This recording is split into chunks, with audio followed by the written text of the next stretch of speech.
On today's episode of the Innovation Room podcast, we're talking all about one of the biggest mistakes you can make in your physical appearance in an interview, the differences between virtual and in-person interviews, and the best way to sit in a chair while you interview.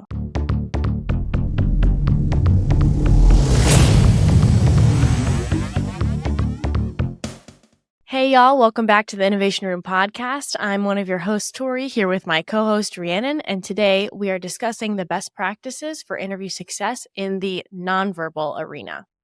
Yes, Tori, one of my favorite topics. I'm interviewing people all the time. So this is so important. I think sometimes we forget to really pay attention to our appearance. So it seems reasonable with what you say in an interview is more important than how you look or whether or not you cross your arms. But the physical appearance of presentation is just as important as the content of your answers. Your first impression can make or break the interview. In fact, a survey from Career Builder found that 49% of employers cited inappropriate dressing as a common interview mistake. Many initial interviews are happening via video call now, but your physical appearance is still key to success in the virtual environment. And most of the same rules still apply to virtual interviews as to in-person interviews. Yeah, absolutely. So we want to break down here the differences between in-person interviews and virtual interviews as far as how should you present yourself? What should you wear? But the key for both or the first thing to consider, whether you're in person or virtual, is what is the company culture?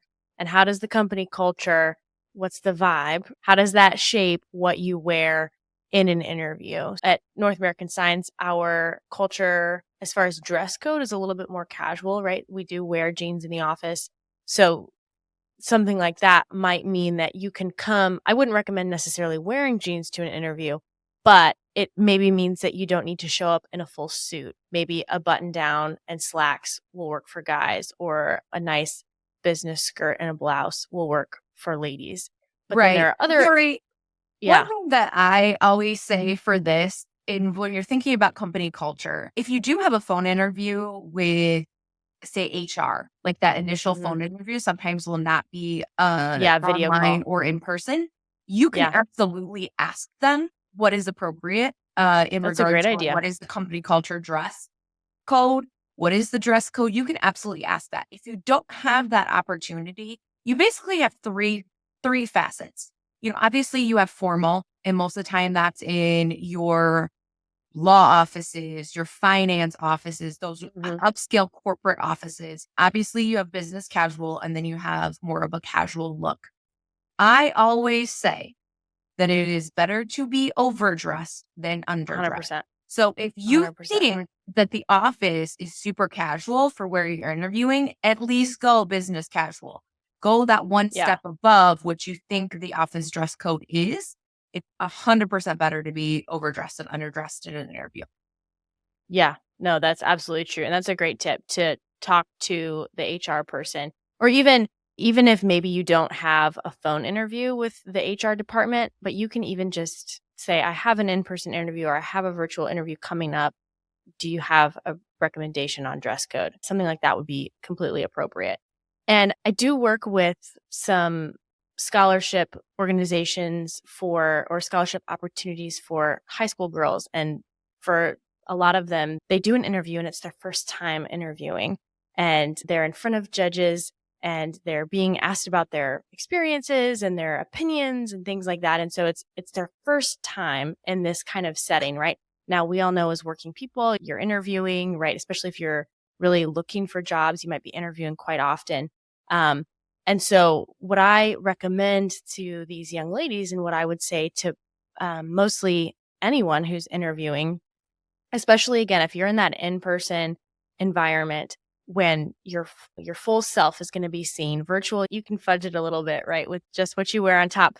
But if you're in person, I always think it's fun to wear an outfit that stands out in a tasteful way. Now, I am a fashion girly, so I love to wear fun clothes. And that's not everyone's thing, but I do think there is value in choosing clothes that stand out in that really tasteful way. something that is, of course, flattering on you, maybe something that's a little bit more colorful.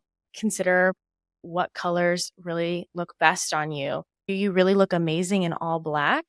That probably doesn't like quite stand out. Colorful is generally a better way to help you stand out, but right, do your features really like sing in all black, or do you look amazing in bright red or something like that? How can you use color to really highlight yourself and present yourself in a way that's not right? We don't want to be aggressive or in your face, but that s- speaks to who you are with confidence, right? Now, I was gonna Color's say, great. on that note, Hmm. I would Yeah. not go in very aggressive patterns or Ooh, that's a very good tip. loud patterns.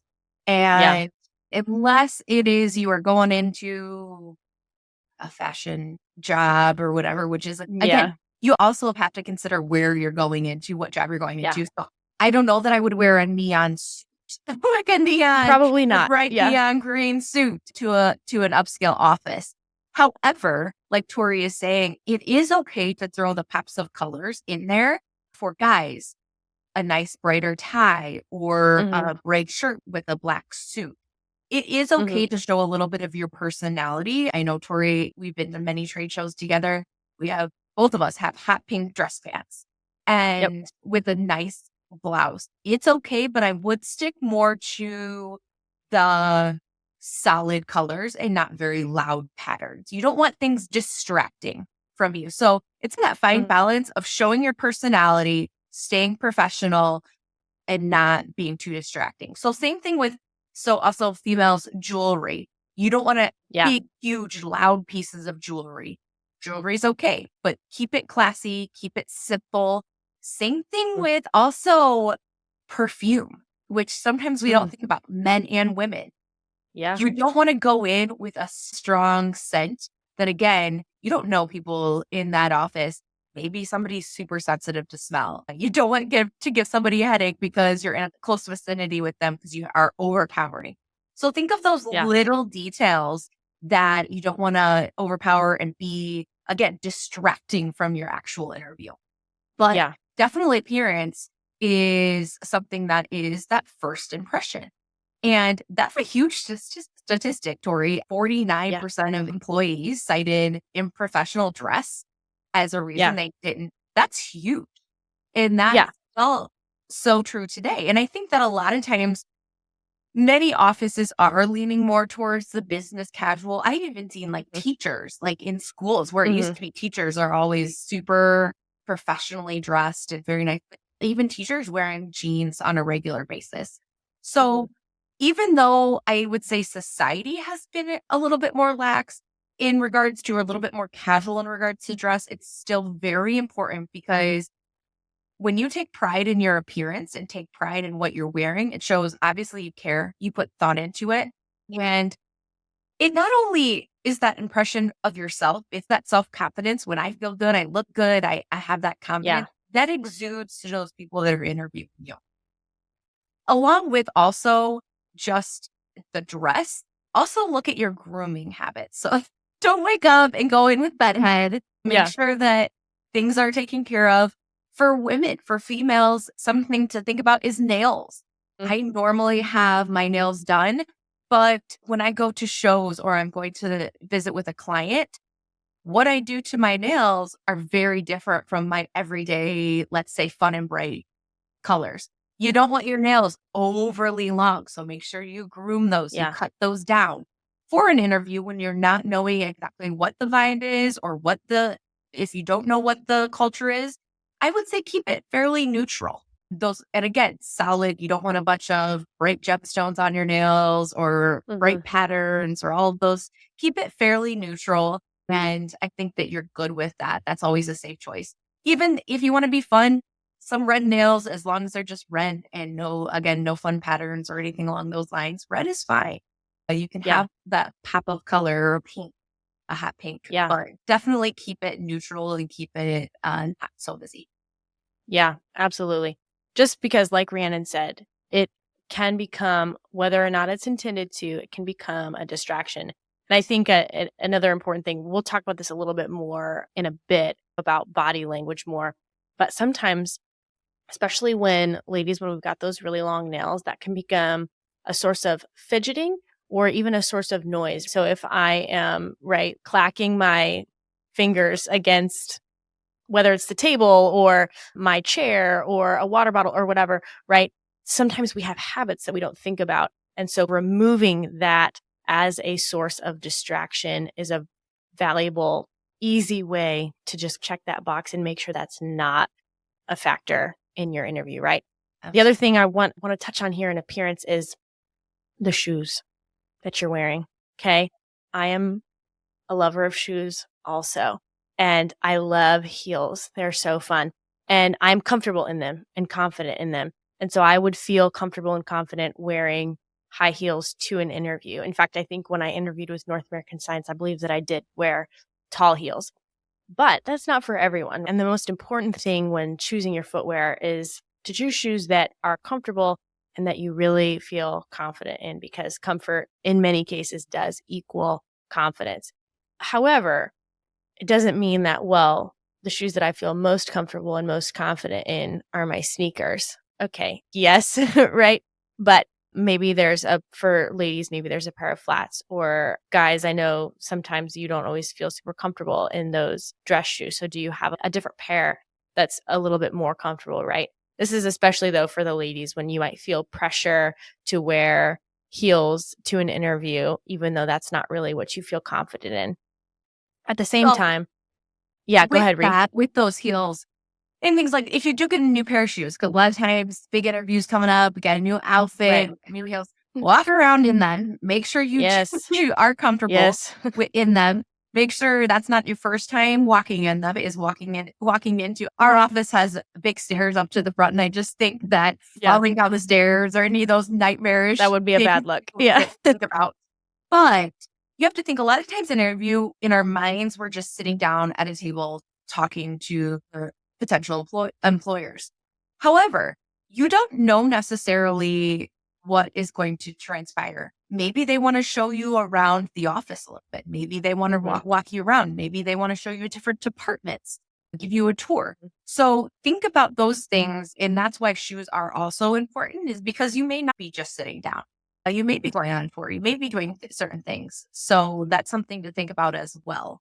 I know Yeah. that different interviewees I've had along the way, I've given full shop tours. If they had closed-toed shoes, we could go in the shop. Yeah.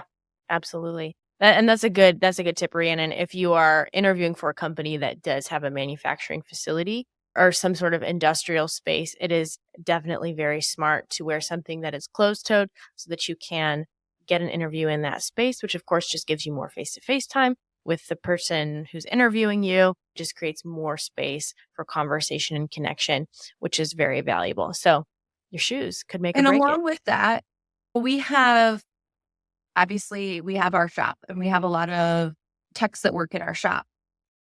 Even though they are interviewing me potentially for a more technical job, the hands-on job, whether they're welding, building letters, whatever they're doing in their shop, that initial interview, still, no matter what you're interviewing for, your appearance should reflect what you want the employer to know about you.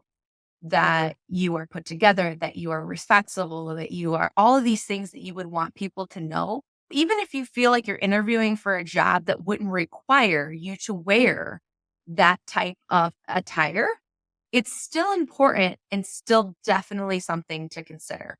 Now, that might be something, and again, this is a personal choice, maybe a nice pair of tailored jeans and a dress shirt, something along Mhm. those lines instead of more an office setting. So again, it's a personal decision there, but still, regardless of the position you're applying for, dress higher or the level higher than that would be. Yeah. So Yep. if it's a very casual position where you're wearing, again, working in the shop, wearing dirty clothes because you're getting dirty, your hands on, perfectly okay. When you go in for that interview, still make sure that you're put together. Yeah. Yep. Absolutely. Absolutely. Dress for the job you want. Isn't that what they say? Mm-hmm. Dress for the job you want. And I want to touch too on what are the differences between virtual and in-person interviews. I think I would make the case that the way that you dress for an in-person interview is the same way that you should dress for a virtual interview, right? Even though, like we said, probably you're just going to see shoulders or chest up. Okay. There is I think, a difference. The way that you dress can shape the way that you feel and can shape your level of confidence. And so if I am sitting in an interview and I've got my nice button down on, but then I've got sweats on underneath, right? I don't feel as put together and collected as I would need to be if I were in person. So I would encourage you, dress all the way, do it all. And then after your interview's done, right? Obviously relax. But for that hour or half an hour or whatever, go the extra mile, right? You definitely won't regret it. That's certainly not the wrong choice. I would say for the most part, the same rules really do apply for that virtual versus in-person interview. But if we think again about what colors am I wearing, your lighting in your in-person interview can really impact the way that colors play on camera. For me, right now I'm sitting and I have a window actually right in front of me, and that sheds really natural light on me so that the colors you're seeing on screen are pretty authentic. If you're sitting in an environment where all you have, right, maybe you don't have any natural light, no windows, so you've got all artificial lighting, you might have to play around with that a little bit. How can I adjust my lighting? Maybe I can put a lamp over here or over there, right? That changes the lighting. That's maybe a little bit more flattering and brings colors to life in a way that's more true to the actual environment, right? Those are all Right. important things to think about. So this is where I think people get lax. I Mhm. think it's easier said that when people know that they have an in-person interview, at least in my experience, been doing Mhm. lots of interviews over the years. When it's in person, I think people automatically just dress up a notch. When it's on camera, though, or on a Zoom meeting, Mhm. unfortunately, I think it's thrown by the wayside a little bit or not thought about as much, which, like Mm. Tori said, it's almost even more important because we don't get that in person interaction. And so all we have is this camera interaction. All we have is, and Mhm. it is a very different feel to that. So the other thing I would suggest, along with what Tori said, is turn your camera on prior to where you're going to Yes. sit on your interview and see what that lighting is. See what's behind you. See what the angle is. We have had lots of potential that have had the angle so it's like up their nose, like or Yes. you want to look at the angle ahead of time and see, okay, what are these people seeing? And yes, definitely, you don't want a busy background. So if it's something that you can have, again, no distractions. If you can have something a little bit more simple, and like Tori Mhm. said, think about your lighting ahead of time. We want to be able to see you, and it is important, yes, that you're only seeing the top half, but what am I seeing on that top half? I cannot tell Mhm. you how many interviews I have done where somebody gets on camera and they're in a t-shirt. Or just, I had somebody recently that camera pulled up and they were driving in their car while interviewing. Not sitting in their car, That's because I've had that wild. happen, and that's okay. Sometimes you have to go out to go out to the car, sit down on your phone and do an interview. As long as you're stationary, I can understand that. And we as employees can understand that sometimes if you're in the middle of potentially switching jobs, you have to take that lunch break to do that. And I respect that. I understand that. And again, sometimes it's one of those things that you just have to tell somebody up front. But it was talk about distracting. When we got on this interview and she's driving in a t-shirt while, and it's okay to say, hey, that time doesn't work for me. Is there any way that we can, because I think in the middle of that she had to pick up her children. Well, if that doesn't work, it's okay to reschedule that interview at a different time from what they suggested. I'd Mhm. much rather you do that and be safe than you're distracted with 5 other things, because I almost stopped the Yes. interview right then and there, and I should have, because it was so distracting and it wasn't safe. But immediately she had great answers. The answers to the questions I asked, but I was so distracted from the appearance and what was going on behind her and around her, that it was an immediate no. I don't want that to happen to anybody else. So definitely Yeah. think about, even more so when you're on camera, what's happening, what's going Yeah. on. 100%. 100%. I had a candidate who, um, when you first told me that story about the person driving, I just like, it's wild. That is in like, okay, we shouldn't have to say that. We shouldn't have to say, hey, don't drive during an interview, but apparently that's a thing. So, y'all, that's crazy. Okay. Yeah, it reminds me of a candidate that I was interviewing, and she was very nice. And I didn't have the issue with the crazy background, right? But her shirt, which was verging on not it wasn't a t-shirt, but it wasn't quite as like maybe professional as something that I would typically look for. But it was a flattering shirt and a fine color. It was so wrinkled. She looked a hot mess. And throughout the interview, she was a hot mess. And again, she was a lovely person, but the way that her shirt looked was really a reflection of her performance in the interview. I don't know whether one caused the other or what was going on there, but it definitely influenced my kind of take on her abilities, because to me, if you can't take the time to put a little bit of thought into the way that you're presenting yourself, how can I trust you to put thought into your job? 100%. And that is what the employees are going to think. If you Yep. can't take the time to put yourself together, make yourself presentable and professional for this type of interview, how much do you care about the work you're going to do here? How much time Exactly. and effort are you going to put into that? So, unfortunately, is very important. It's people say, Yeah. I just said in the very beginning of all of this, what I say should count so much more than what I look like. Hmm. 100%. And we're not talking about how attractive you are or how, because honestly, that doesn't matter. It is Hmm. 100% how much effort you put into yourself, grooming yourself. Men, make sure your beards are trimmed. They're not all looking scraggly everywhere. That you put thought and care into your appearance shows your confidence level, shows how you present yourself. And again, think about all these other things. How do you present yourself?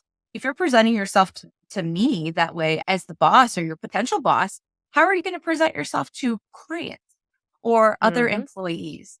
And what's that going to do for my culture? So these are all things that are top of mind for employees as they're going through these interview process. And again, I don't want anything distracting me from what you're saying. Because yes, ultimately what you say and what you're going to bring to the table is the most important. So let us hear that and not worry Yeah. about anything else.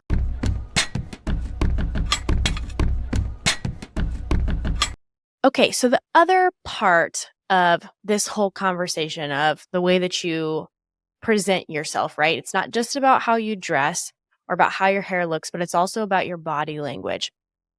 And Rhiannon mentioned, we often think that the most important part of our communication is through what we say, but actually, a huge chunk of our communication is through our body language and through our tone of voice. There was a gentleman by the name of Albert Mehrabian, I think I'm saying that name right. And he did some research on how people communicate their emotions. So this research, I think this statistic is misplaced sometimes. He did some research on how people communicate their emotions through their different facets of communication, right? Through body language, tone of voice, and then their actual words. He found that 55% of our communication is through our body language, 38% is tone of voice, and only 7% is words. In real life applications, those probably waver a little bit, but the reality is that we do communicate a lot by our body language and through our tone of voice. You see this a lot in kids, right? When they're very small, they can't use their voices beyond screaming when they're hungry, right? Or whatever that is. So they actually learn how to communicate first through their bodies. I was visiting with some friends this past weekend, and they have a little boy who's just over a year old. He can't talk, but I saw him using his whole body to communicate about what he needed or where he wanted to be, right? So if he wanted to be held by one person, maybe mom over dad or dad over mom, right? He would lean toward that person or he would point at what he wanted. They've even taught him some sign language to say, more please, or I'm all done, right? So he's communicating with his body instead of his voice. Also, think about it this way. Have you been in a conversation where you could tell maybe that the other person didn't really want to be there, right? Maybe they're engaging with what you're saying and they're responding to you, but their body language could communicate that they really would rather be somewhere else, right? So maybe their feet are pointed away from you or they keep glancing at someone else or someplace else in the room, right? Maybe their arms are crossed in front of them.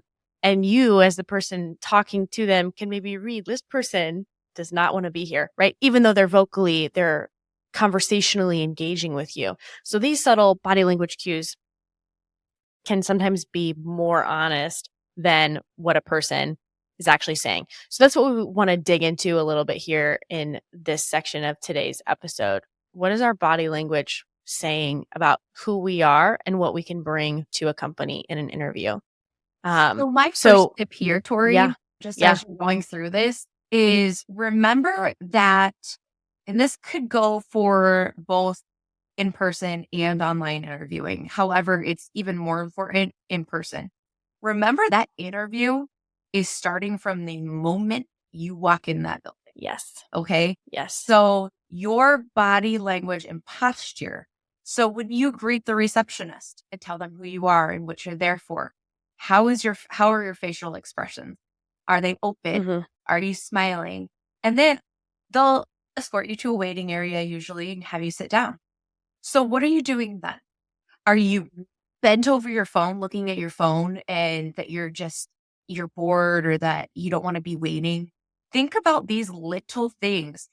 Yeah. You don't want to translate, or I've had people often on even in the office and with employees. If you're on a face-to-face call like this, are you constantly looking over at something else? Are you constantly reading an email or doing something else? Are you constantly looking down at your phone? So those body languages, even when you first walk in the door or first get on in camera interview, it's immediate. It's something that we're looking at immediately.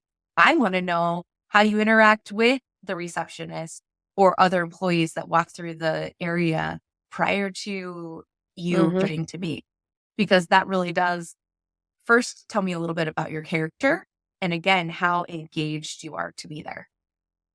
Yeah, absolutely. I think you're absolutely right, Ree. A lot of the a lot of the rules that apply for virtual interviews also apply for those in-person settings. And so to dig a little bit into the virtual setting, obviously sitting up straight is important. You want to be engaged, right? Me looking over to the side at my email or my Teams messages or whatever, not very conducive to communicating through your body language that you are actually engaged in the conversation, right? You're probably not going to see us even here and recording this podcast that we're like looking all around at all the different things going on. We're still working. We've still got our emails are pinging, things are happening, but we're focused and here and engaged. Same thing applies in an interview. One important kind of just technical tip to think about, again, that camera placement, the lighting we talked about a little bit earlier, but the camera placement is also really important. So there is a tendency to, as you're interviewing, to be looking down at wherever the person who's interviewing you is on your screen, right? Totally get it. It's a hard habit to break. I'm working on it just in my daily video communication. But something that you can do that really helps communicate eye contact, even though it is through video call, is to look actually just directly below the camera. Okay. So you can place your video screen directly below wherever your camera is, and that will help it look like, even if you are looking at the person on the screen, it's going to help it look like you're looking directly at them instead of down somewhere else on the screen. So think about, where are you placing things on your screens? Where are you placing your camera? and all that, especially if you've got really, really big screens. That's important to think about. Rhiannon, you mentioned earlier that you've interviewed people who've had these weird, crazy angles. I had that once where it was almost I almost had to stop myself from laughing out loud. It was pretty bad. The camera was extremely close to this woman's face and like down here, okay? Which you don't need to be a rocket scientist to know that is not a flattering angle on anyone, okay? So she, like, her head looked like a thumb in the camera because of the angle and things. And then I looked at her photo on LinkedIn before the interview. It was a great photo. She looked wonderful in it. Got into this video interview and I was like, this is not even the same person. They didn't look anything alike. So be thoughtful about where you're placing your camera, what's going to give you the best perspective to communicate with your body in that setting. Right, absolutely. And the other thing that goes along with that, we had somebody that had an interview where they were literally laying on their couch with like their phone above them. Okay, I'm glad that you're comfortable. But I don't want you to be that comfortable. Probably not nervous, but again, distracting. And we're looking up your nose the whole time. We don't want to look up your nose the whole time. We do want to see a little bit of your surrounding. And like I said, also pay attention to what's behind you. If you have a big mess behind you, are you just a messy person? Are you not organized? That's one of the things that employees want to know right off the bat. We do talk a lot about organization skills and things along those lines. So little things that you don't recognize right away that we 100% will recognize. So that's why we say over and over again, make sure that you turn on your camera and do that ahead of time. Look at those angles. Look, if I was talking to this person, would it be okay? Would I want to be? So make sure you do that mock run of getting things all up and running prior to. Obviously, the other thing that is very important in regards to this is also, now, not everybody's going to have a microphone. Of course, we have microphones for the podcast, but how quiet are you? So think about those type of things in regards to, that's one of the first things people say, can you hear me? Can you hear me now? Can you hear me now?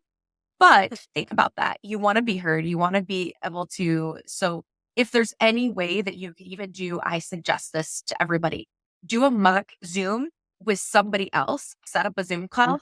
Anybody can log on to Zoom. So do that with somebody else and say, okay, how's my sound? How is the quality? How is my video? Make sure also that you are in some place that has good internet connection.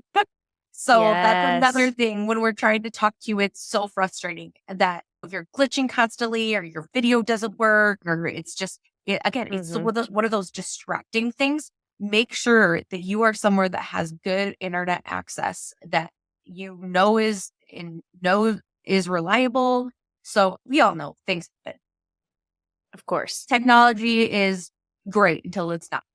But think of all these things ahead of time. Don't be doing it last minute because you're going to look unprepared. You're going to look scattered. You're going to look messy. And all of these are going to show in your face of I'm terrified. I'm really scared, or I've never done this before kind of situation. So we definitely suggest to do that ahead of time. And posture. Absolutely. Like Tori said, sit up straight. Don't slouch in your chair. You don't need to get right up close to your camera. Hey, Tori, can you see me? Think of all these things. Don't have background noise if you are doing it at home. Think about what's going on, not just behind you visual, but behind you in regards to children or TV upstairs or anybody else in the household that's going to walk by. We've seen all those bloopers sometimes with even news crews and everything when COVID was going on.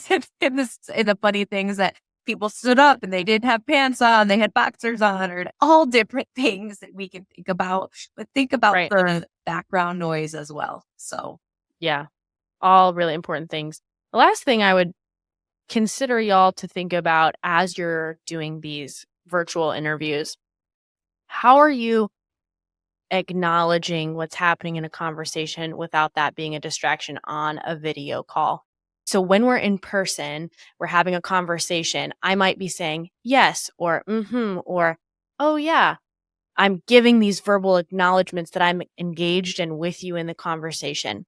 Sometimes on a video call, right? Especially if you don't maybe have that awesome connection or there's a slight delay in the connection, maybe a better thing to do is to be just nodding your head to communicate that connection or to communicate affirmation. Oh, I'm hearing what you're saying, right?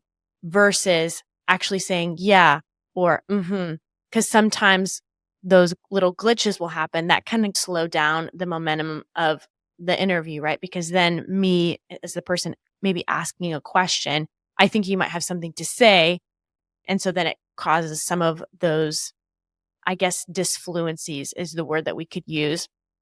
Just little awkward interruptions that are easily avoided by just nodding your head to communicate affirmation rather than a vocal affirmation.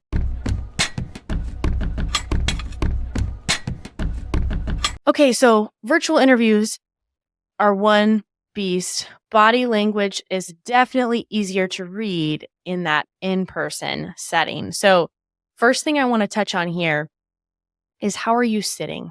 Okay, how are you sitting? I can't give you a visual demonstration, obviously, but what I tell people, as especially like I mentioned, these high school girls that are preparing for their first interview, and I've coached them both for interviews where they're seated and where they're standing. Typically in a business setting, obviously you're seated. And ladies, here's what I'd recommend for you as you're considering even the way that you're sitting. Our tendency for a lot of us, in fact, even me right now, I'm sitting with my legs crossed in my chair, right? My legs are crossed at the knee. It's comfortable. It's what I do all the time. It's very habitual.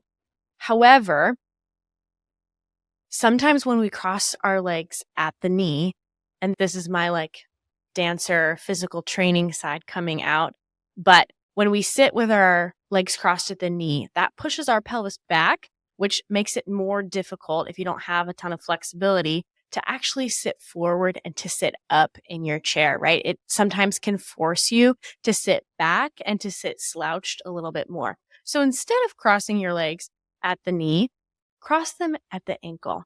That's it gives that similar comfort of having the legs touching, right? But without what can sometimes be visibly a little bit awkward with sitting with your knees crossed, right? And of course, it depends on what kind of chair are you sitting in, all that kind of thing. Or if you're shorter, can you reach the floor, right? You have to consider those things. But for most of us, just crossing your legs at the ankles is a way better way to just make sure that you can sit up and then really project that confidence I think in for that way, you don't guy. have to Yeah, adjust much either. that's a That good point. constant, we'll talk about a little bit more about fidgeting. And when you cross your knee, because your leg ultimately will fall asleep or get Yes. uncomfortable if you cross it at the knee for too long. And I think if you keep Yeah. it just like Tori said, crossed at the ankle, it prevents that constant need to adjust every so Mhm. often. And not that's a huge, terrible thing because that's not a huge No. fidget. But again, you don't want that distracting from what you want to be comfortable. When you are exuding your best personal self, you are comfortable and you want to be comfortable and yet Mhm. professional. So I think that's a great tip, Tori. And one that honestly, out of all of these years of doing, I haven't thought of myself. So Hmm. I'm There learning you something go. today too. There you go. I love it. I love it. I think the same is true for guys. It's uh maybe you don't want to cross your legs at the ankle. For a lot of guys, they tend to cross their ankle or put their ankle at their knee, right? To give that figure four shape. It's very comfortable. Feels comfortable for them. However, sometimes again, it's going to force you to sit more back in your chair, which is projects a more relaxed um presence, but in an interview, you're wanting to be engaged. You're wanting to show that you're really there and present. And so for y'all, just go ahead and keep your feet planted on the floor, right? It's going to allow you to sit forward and upright in your chair. Even thinking about how you're sitting can really make a difference. But Rhiannon mentioned fidgeting is also a thing that can happen in an interview for a lot of people, especially if maybe you're new to interviewing, you don't have much experience. Fidgeting is a way to expend nervous energy But again, it's really distracting. It causes me to look at, like I mentioned before, maybe you're like clacking your nails against the table or something. It's distracting. It draws my attention to what you're doing rather than what you're saying, right? Rather than the content of your answers. Sometimes people tend to like grab their hands nervously. If for some reason you're in a setting where you're standing, sometimes people have a tendency to like nervously actually cross their legs when they're standing or to rock back and forth. And it's really, again, you're more comfortable and you're going to project more confidence when you're sitting with your hands gently placed, maybe folded in your lap. That's a great thing to do if you're a little bit of a nervous fidgeter. If you're a hand talker like me or like Rhiannon, we're already engaging with our hands. But just be thoughtful about what are my fidgets or my, this is maybe not quite the right term, but almost like your tics. What are the things that you're doing to expend that nervous energy that maybe you could redirect into a different place? Because it's probably not realistic to say you'll totally be able to just get rid of that nervous energy. But think about how can you redirect that into a place where it's at best actually helpful to you and at the very least is not a distractor in that So you setting. probably don't want to go into an interview that you're potentially nervous for and drink a bunch of caffeine right before you walk in. Mm. Again, we want that energy. We want the positive energy. But some Yeah. people, one thing that I've noticed, especially in-person interviews, that leg shaking when people get really, Oh, their leg yeah. will tap or shake, touching their foot. That's something Mhm, that is extremely distracting. And it's mhm, okay if you catch yourself. It's okay to say, hey, I'm just a little bit nervous. I would rather hear that and take a second and say, mhm, than to continue that throughout the interview. Because once again, mhm. I'm going to be focused on that and not what you're saying. So Yeah. think of these things prior to going into this interview. The other thing that I can not say enough, and it sounds stupid, okay? It sounds stupid. Practice in a mirror. Have Yes. your mirror set up, even on your table. If you're sitting down, have questions that are just commonly asked, or even the most common question of tell me a little bit about yourself. You're going to hear it. It's going to happen. You're going to hear it. What you want to do, that's that time to do your 30-second elevator pitch. And again, what is that going to look like in the mirror? It sounds dumb. But when you go in and you're prepared for that, you've already done this in a mirror, you've done this to a friend. Have somebody ask you, sit down in a mock interview, have somebody ask you these questions. You're already going to be prepared for that. Again, you don't know exactly what they're going to ask you, but you're going to be prepared and more comfortable with your answers, which lessens the likelihood of that fidgeting, of that nervous energy, because you do feel a little bit more confident. You do feel a little bit more prepared. So I highly suggest that, even though you're going to feel a little weird doing it, it's a little Yeah. awkward. Ask your spouse, ask your friend, ask somebody to help you with some questions. And if you don't have anybody right there that is available, do it in a mirror. What do I look like? Grade yourself. What do I need to do? Sometimes I can be a little bit big and in your face to talk with everything. And sometimes I need to understand that I got to tone it down a little bit because not Mhm. everybody is the same way. Not everybody's as outgoing or talks with their hands as much as I do. It's even the opposite. As much as we want the enthusiasm, we want you to be there and show, you almost have to mirror the people that are interviewing you and mirror almost their excitement or their enthusiasm. If I'm going in there and it's a firm and they're very calm and very low key in regards to their demeanor and things along those lines. And I go in there and I'm like, hey, I'm here, it's Rhiannon, I'm done. People are gonna be like, what the heck?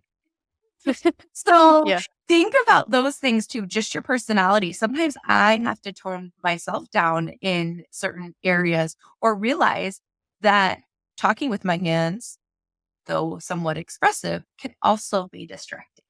So think about Mhm. those things as well. Yeah.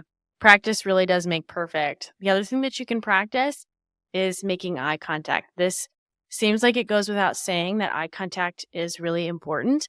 It's extra important in that in-person interview setting. There's a little bit of wiggle room, right, in those video calls.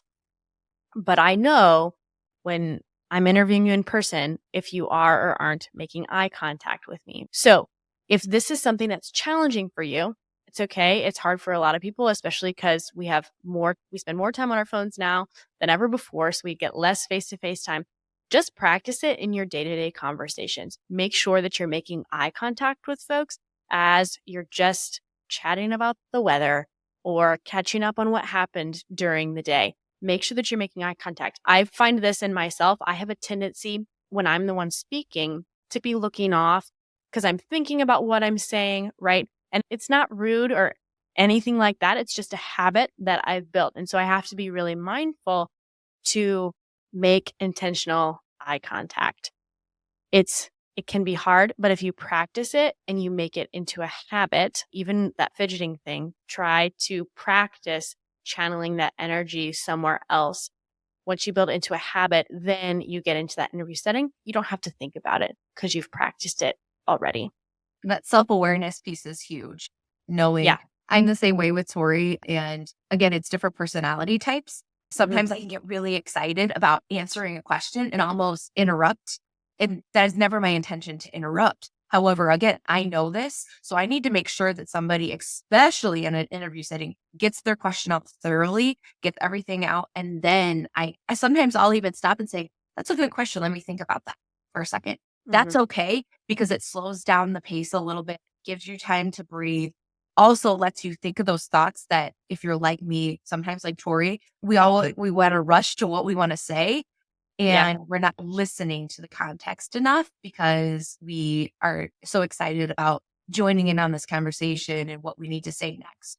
So that self-awareness piece of just how you conversate with people normally in your everyday life is definitely something to think about because when you're in an interview setting, you are going to be nervous most likely. So those things that potentially are habits are going to be basically if not exhilarated, they're going to be enhanced and Yeah. they're going to be potentially more distracting than even in your normal everyday setting.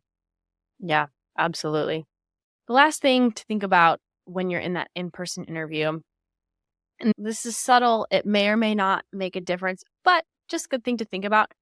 Avoid putting things on the table or the desk or whatever between you and the person interviewing you, right? So maybe you brought a copy of your resume, or you have a water bottle or a cup of coffee or whatever it is. Even you have your handbag or something, right? Definitely don't place that in between you and the person you're interviewing, right? Or the person interviewing you, excuse me. Because whether or not we wanted to, or whether it does or doesn't, it could have the potential to project a little bit of a barrier between you and the person that you're talking to. We definitely want to avoid that, right? So just go ahead and place those things off to the side. It avoids creating that barrier. When there's no barrier, now you and I can connect more authentically, right? It can be more relational and less transactional. So the physical space that you're in really impacts how things can go. And then your physical presentation in that space can impact how things go. So just be thoughtful. We've talked about so many different things in this episode. There's a lot to take in. I'm a dance teacher and I always tell my students if they've done a combination and I'm like, there are 100 things we need to fix in here. I recommend to them pick one, maybe two at most to think about. The things that you struggle with the most, pick those things. Okay. We're going to do the combination again. Focus on that. So there's definitely no way that you're going to be able to walk into your next interview and think about the 50 things that we've just shared and be able to implement all of them and be thoughtful about all of them. And then also answer questions with quality. I would say if there are a couple things that we've talked about today that you're like, oh, I really struggle with that. I'm a big fidgeter, or I maybe could present myself better. Pick two things to work on that then you take into that next interview. It's a practice. It takes time to build these habits. So just pick two things, walk away with that, and move forward. And you'll get better. There's always time. There's always time. There's always going to be another job, but just pick two. Start small.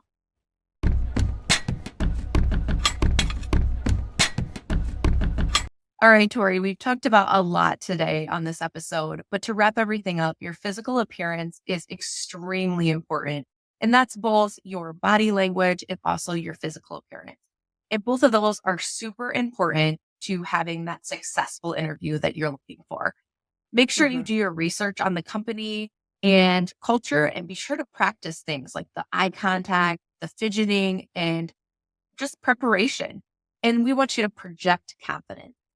Don't be Mhm. deceived by the notion that the virtual interview is less prep because it's absolutely not. You definitely want to practice for that as well. Virtual interview requires just as much prep as the in-person one. Absolutely, it does.